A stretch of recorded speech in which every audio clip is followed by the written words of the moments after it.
أو كصيب من السماء فيه ظلمات ورعد وبرق يجعلون أصابعهم في آذانهم من الصواعق حذر الموت والله محيط بالكافرين يكاد البرق يخطف أبصارهم كلما أضاء لهم مشوا فيه وإذا أظلم عليهم قاموا ولو شاء الله لذهب بسمعهم وأبصارهم إن الله على كل شيء قدीर।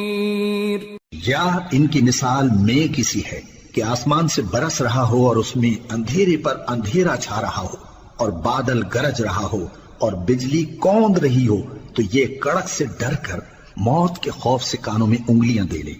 और अल्लाह काफिरों को हर तरफ से घेरे हुए है। करीब है कि बिजली की चमक इनकी आंखों की बसारत को उचक ले जाए। जब बिजली चमकती और इन पर रोशनी डालती है तो उसमें चल पड़ते हैं, और जब अंधेरा हो जाता है तो खड़े के खड़े रह जाती हैं। और अगर अल्लाह चाहता तो इनके कानों की सुनवाई और आंखों की बीनाई दोनों को जायल कर देता। बिला शुबा अल्लाह हर चीज पर कादिर